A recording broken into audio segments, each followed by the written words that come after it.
Yao Kouassi kutua ndani ya Simba Sports Club. Beki wa kulia wa Yanga Yao Kouassi kwa sasa amekaa kwenye klabu hiyo kwa miaka 3 kamili. Alisajiliwa mwezi Julai mwaka 2023 na mkataba wake ulitarajiwa kuisha mwishoni mwa mwezi Juni mwaka 2026. Yao Kouassi tangu ametoa ndani ya kikosi cha Young Africans amekuwa na vipindi tofauti vya ubora pamoja na majeraha yaliyomweka nje. Msimu mwaka 2023-24 ukiwa ni msimu wake wa kwanza, alikaa nje kwa wiki kadhaa na kukosa mechi 4 muhimu, dakika 360 baada ya kuumia nyama za paja kwenye mchezo dhidi ya Azam FC. Katika msimu huu jeraha hili lilimfanya akose mechi ya robo finali ya ligi ya mabingwa barani Afrika dhidi ya Mamelodi Sundowns. Msimu wa mwaka 2024-25 hiki kilikuwa ni kipindi kigumu sana kwake, kwani alikaa nje ya uwanja muda mrefu. Alipata jeraha la goti na kulazimika kufanyiwa upasuaji mapema mwaka 2025. Jeraha hili lilimfanya akae nje ya uwanja kwa karibia msimu mzima. Alikosa mechi nyingi kabla ya kurejea rasmi kufanya mazoezi mepesi, na mwishoni mwa mwaka 2025 akaanza kurudi kikosini mapema mwaka 2026.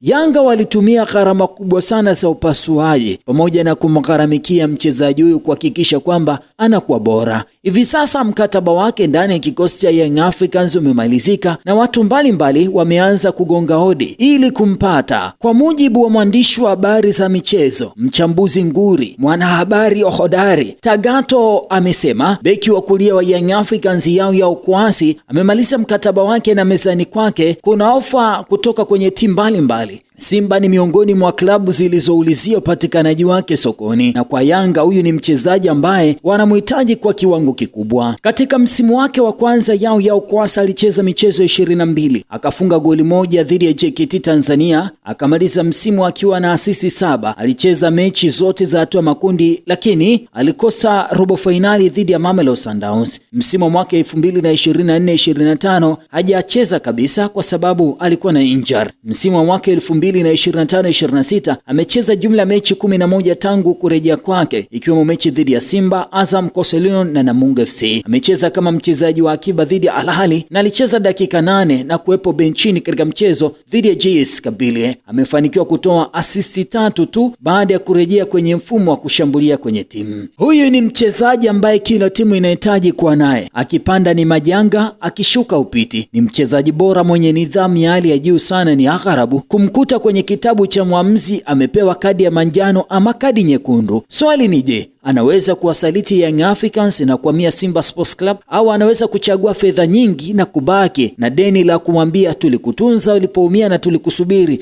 kwa nini wewe nyakati hizi unaondoka? Yao Kouassi uko njia panda, abaki Yanga au aende Simba Sports Club?